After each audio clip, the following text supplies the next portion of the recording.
Olá, a CPI das fake news, instalada em Brasília em setembro do ano passado, quer abrir uma nova linha de investigação, desta vez para apurar a origem e o financiamento de notícias falsas em meio à pandemia da Covid-19.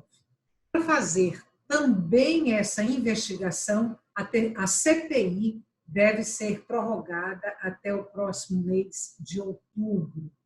O deputado Eduardo Bolsonaro, no entanto, filho do presidente da República, entrou com uma ação no Supremo Tribunal Federal pedindo que a prorrogação da CPI fosse suspensa. Coronavírus e fake news. Esse é o tema de hoje do Opinião Pernambuco, que também está sendo veiculado pela Rádio Universitária FM e pela Rádio Universitária Paulo Freire AM.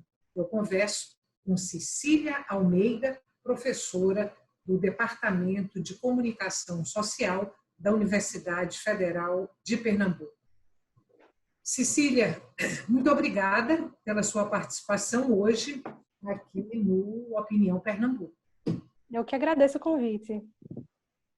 Bom, vamos lá. Impactos negativos das fake news nesse momento de pandemia da Covid-19. Bom, a gente tem acompanhado, na verdade, a gente tem acompanhado desde o processo eleitoral e dos últimos anos, né, um grande aumento nessa discussão do que é fake, do que é fato, da desinformação, e tudo isso veio borbulhando até a gente estar chegando nesse momento de uma pandemia, né? E todo esse contexto da desinformação, que já estava muito forte de alguns anos para cá, ele entrou no assunto da vez, né? O assunto que as pessoas mais querem saber é o novo coronavírus, que é um tema do qual a gente ainda não tem muita certeza, a gente está acompanhando a ciência se fazendo praticamente em tempo real, então as incertezas são muitas, o medo é muito, a ansiedade é muita, então isso é um prato cheio para quem lucra produzindo conteúdos falsos, né? E de impactos concretos que a gente pode citar, a gente tem de conteúdos falsos desde promessas de remédios milagrosos e mentirosos, né? Por exemplo, ingredientes que você tem em casa poderia ajudar a combater coronavírus. A gente tem pessoas indo para automedicação e passando mal por conta disso, né? Temos esses efeitos. Até pessoas, líderes políticos até, que minimizam os efeitos do vírus e sugerem que não é nada demais, que vai passar, que está passando, e encorajando as pessoas a irem para a rua, né?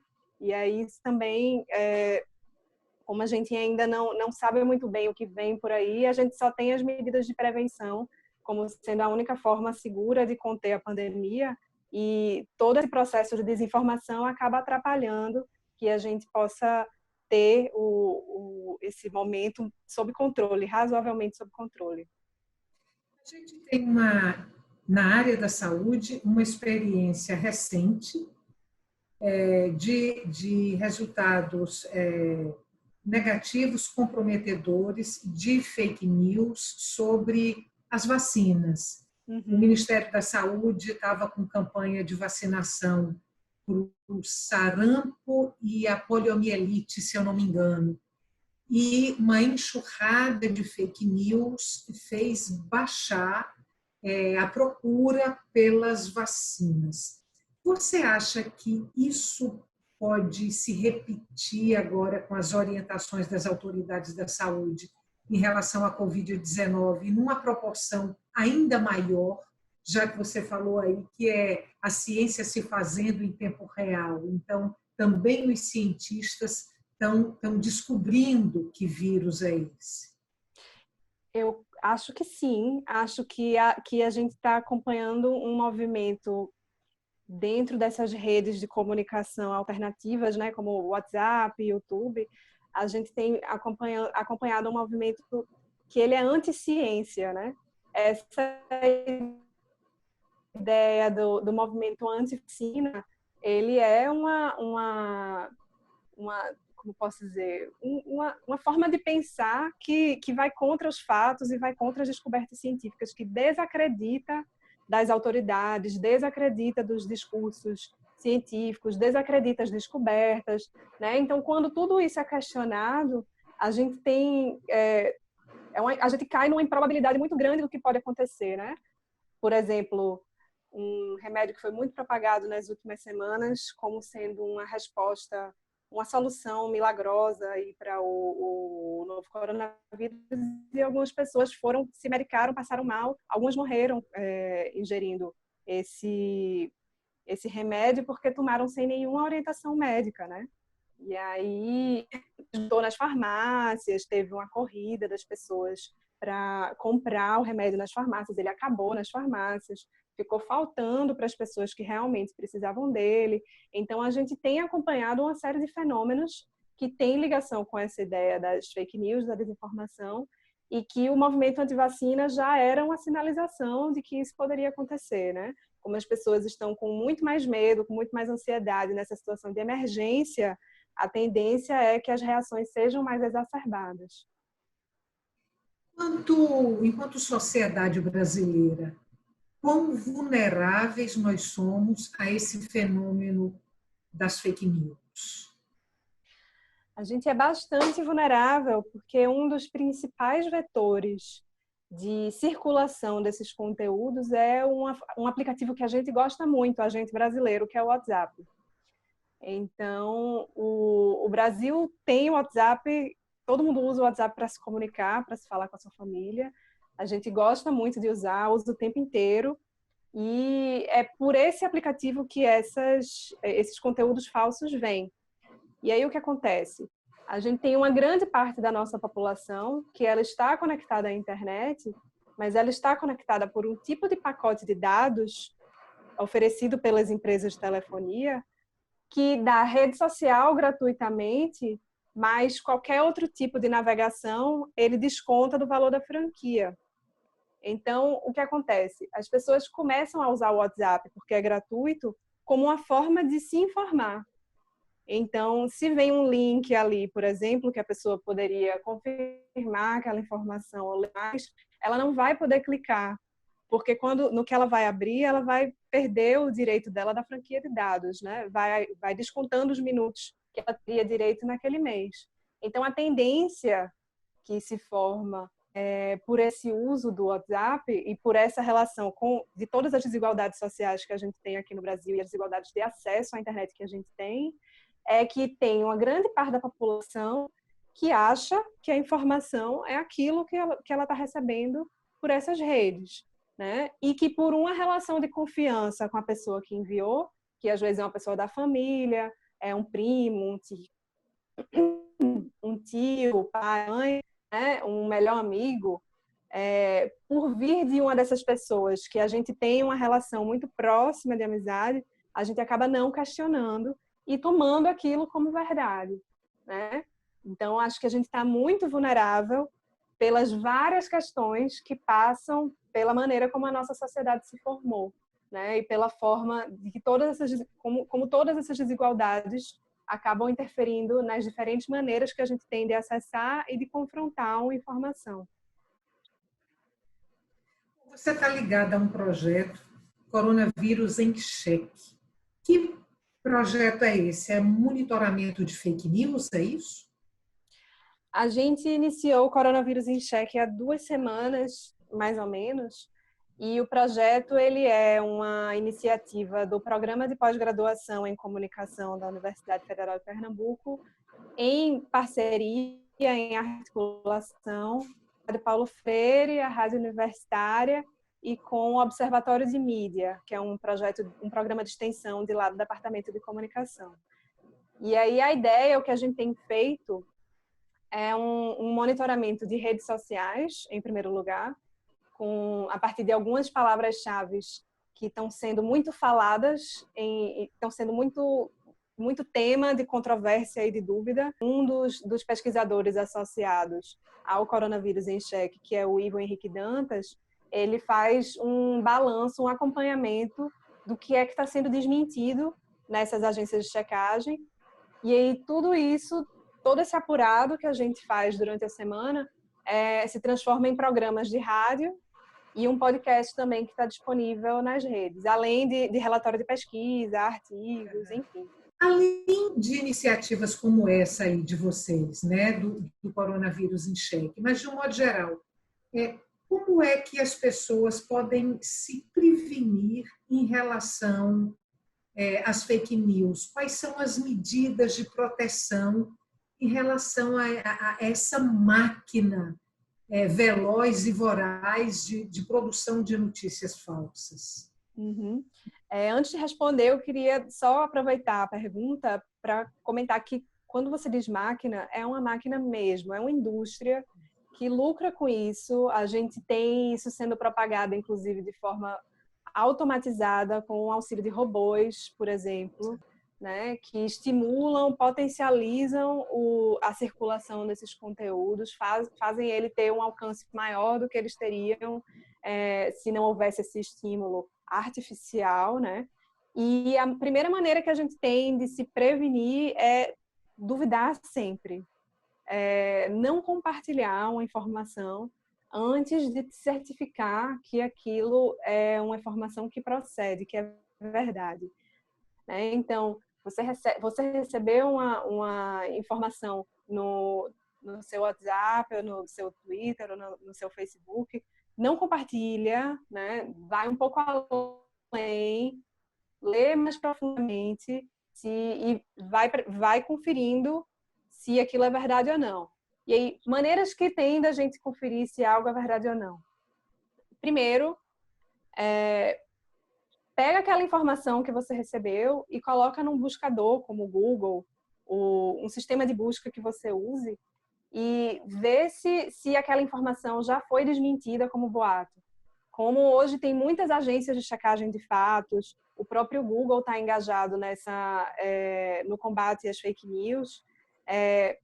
Em geral, quando você procura por uma informação que já foi desmentida como um boato, esse é o primeiro resultado que aparece.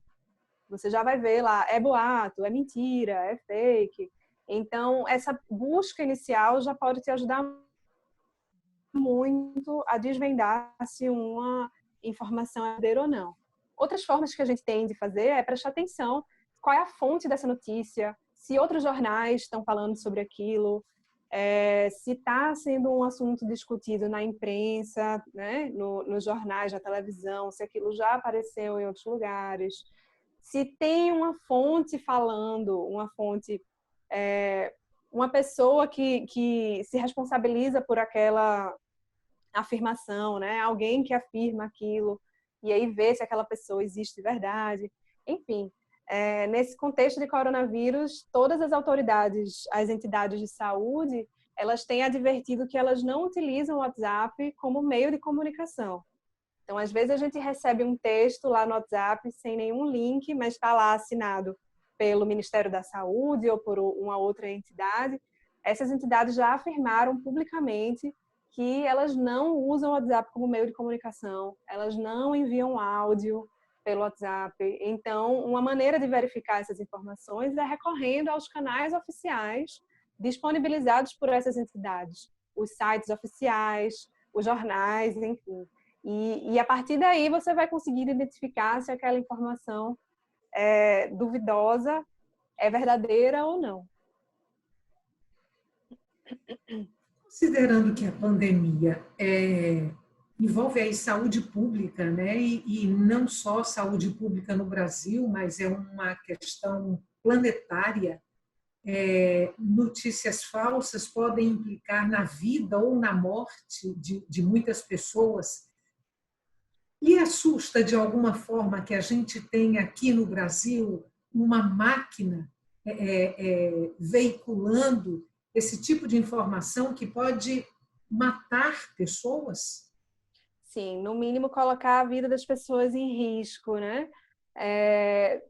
Sim, assusta bastante e é algo muito forte e muito difícil de combater.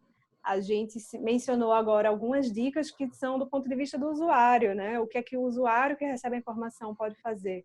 Mas para combater essa máquina, precisa haver um esforço muito mais forte que vai envolver governos, vai envolver o judiciário, vai envolver vários setores da sociedade para poder ir atrás de quem financia esses conteúdos, né? De quem é que está interessado em fazer com que eles circulem, né? A quem interessa, a quem está lucrando com essas informações que estão circulando. A quem interessa falar que o isolamento social, por exemplo, não funciona. Ou a quem interessa propagar um remédio milagroso que vai salvar, vai ser a solução para a pandemia, né? Então, para que a gente realmente possa enfrentar essa questão, a gente precisa ir por trás dessa máquina. E é aí que a coisa se torna muito difícil de identificar, porque essa forma de operação ela é muito descentralizada, né? É muito difícil encontrar a origem de onde parte essas informações. Mas a gente pode sim falar que existe uma indústria da desinformação operando em cima do coronavírus. Vamos fazer um intervalo curtinho, a gente volta daqui a pouco, tá bom? Para você que está aí em casa, o nosso intervalo é curto, você não saia daí, a gente volta já já.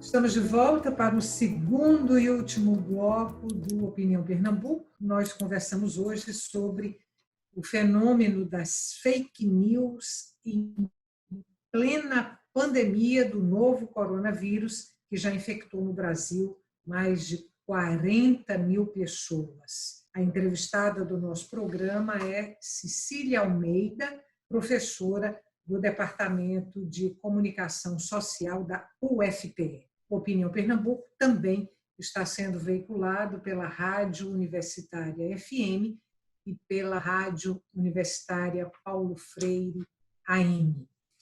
Cecília, queria falar agora sobre legislação.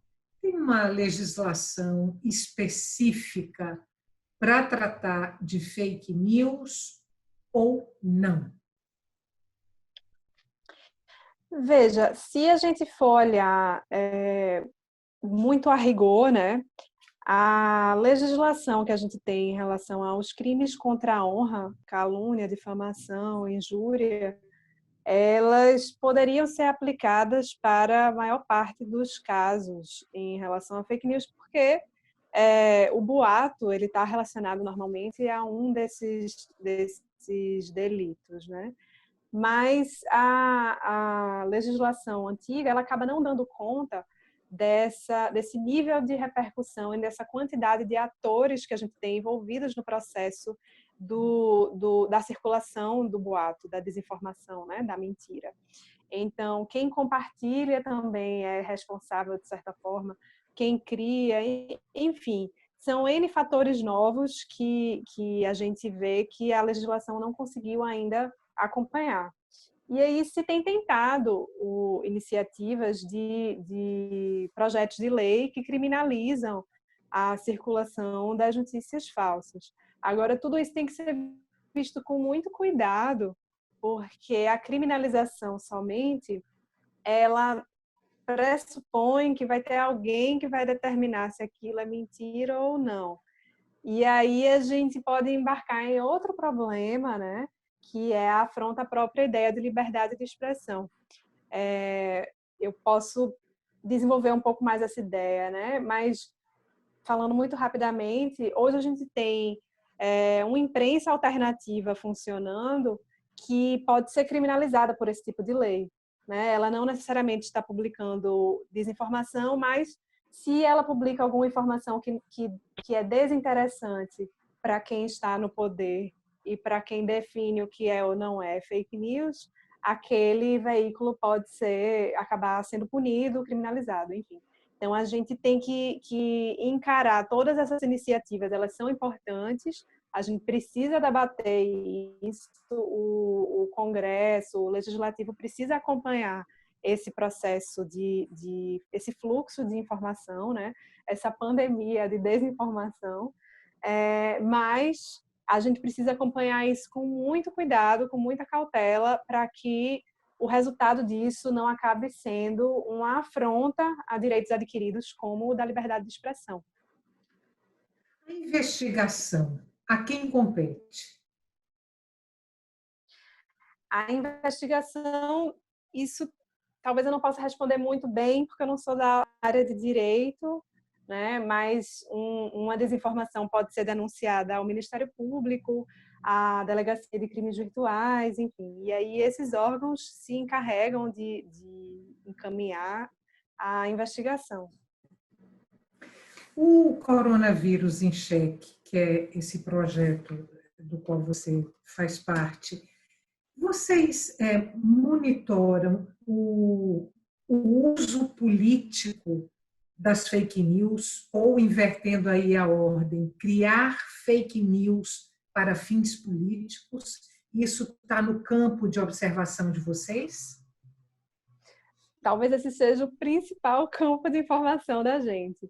A gente tem um objetivo de prestar serviço, né, de desmentir informações enganosas que estão circulando aí nesse contexto da pandemia, mas a gente tem observado muito de perto como essas informações estão circulando de forma a beneficiar ou prejudicar determinadas narrativas do campo político, né? Então, a gente tem visto o coronavírus sendo apropriado pelos atores políticos de diversas formas, né? Por exemplo, a narrativa contra o isolamento e a favor do isolamento, né? E isso tem sido usado para um fim político. E aí toda essa produção de desinformação, ela também, com certeza, tem atuado, né, nesses moldes para dar suporte a uma determinada narrativa política. Nas últimas semanas, a gente assistiu à queda, à substituição do ministro de Saúde, e prestes a isso acontecer, né, um pouco antes do Luiz Henrique Mandetta ser substituído no cargo, a gente acompanhou uma máquina de produção de notícias enganosas em relação a ele, né, com o objetivo de difamá-lo, de diminuir a credibilidade dele e aí, de algum modo, justificar que aquela substituição era necessária. Então, isso tem sido algo que está muito evidente nas redes que a gente observa. Tem uma declaração dele, inclusive, ainda ministro, dizendo que o número de fake news relacionado ao coronavírus era maior do que o número de casos confirmados da doença. Assim, tamanha foi a divulgação, né, desse material. Me confirme, por favor, nas observações de vocês, no monitoramento aí desse aspecto das fake news relacionadas ao coronavírus, se havia uma produção de notícias falsas muito interessada em desacreditar os números oficiais de contaminação que eram veiculados pelos meios de comunicação e pelo próprio Ministério da Saúde. Olha, isso foi uma coisa que a gente identificou, sim. Muitos questionamentos colocando em dúvida de que os números estavam exagerados, de que não era tão sério assim. Teve uma fake news específica que acabou virando um meme, né? Circulou tanto que acabou virando uma piada. Que era alguém dizendo: o primo do meu porteiro estourou um pneu no rosto dele e ele morreu e colocaram no atestado de óbito que foi coronavírus. E aí muita gente circulou isso, então não era possível que todo mundo tinha um primo de um porteiro que tivesse acontecido este mesmo fato, né? Então esse foi um fato que ele até tinha um dado de verdade, né? Foi inclusive aqui em Pernambuco que aconteceu, mas depois logo ele foi desmentido, mas ele continuou circulando e circulando nessa proporção enorme, né? Alcançou muita gente, foram muitos perfis nas redes que estavam reproduzindo aquela mesma informação como se tivesse acontecido com eles, né? E aí, isso é típico do comportamento do uso de robô. A gente acredita que teve muito robô interessado em fazer aquilo circular, né? Então, qual era o objetivo dessa mensagem? Era desacreditar os números oficiais, quando, na verdade, a probabilidade desses números estarem subnotificados é muito maior, é muito mais provável do que esteja havendo uma super notificação, né? Então, mas sim, a gente identificou esse tipo de conteúdo circulando bastante. Vou criar aqui uma suposição de grupos dentro do governo, no entorno do governo, grupos interessados em desmentir esses números oficiais. A gente pode desacreditá-los, desacreditar esses números oficiais. A gente pode imaginar também aí um movimento de interesse daqui para frente de diminuir oficialmente esses números. Você apostaria numa situação dessa perigosa, arriscada, de haver deliberadamente agora uma subnotificação? Eu não posso afirmar se é deliberada. Que há uma subnotificação, a gente sabe que há, porque o Brasil não tem testes em massa, não consegue testar todo mundo. Então, se não consegue testar todo mundo, tem uma infinidade de pessoas que podem estar tendo sintomas e não estão sendo testados, e isso não vai ser notificado. Agora, deliberadamente, eu prefiro não afirmar, né, se está acontecendo ou não. Mas que pode, tudo pode, né? Vou te dar 10 segundos, porque a gente tem que fechar o programa. Que expectativa você guarda, se é que guarda alguma expectativa, em relação à decisão do STF sobre a ação movida por Eduardo Bolsonaro para impedir que a CPI das fake news se prolongue até outubro? Eu acho que a gente ainda vai ouvir muito esse assunto em todas as esferas, no legislativo, no judiciário. Eu acredito que esse é um tema que está em pauta e vai continuar estando em pauta, mas que não vai ser resolvido agora, e acho que nem tão cedo, que envolve muitas ações de muitos setores, mas acho que é o assunto que a gente vai continuar falando, pelo menos até as próximas eleições, com muita intensidade. Então, espero que a gente consiga resolver daqui para lá. Muito obrigada, Cecília, e até uma próxima oportunidade, até um próximo encontro. Obrigada, viu? Agradeço o convite. Para você que está em casa, muito obrigada pela companhia até agora e até o nosso próximo encontro.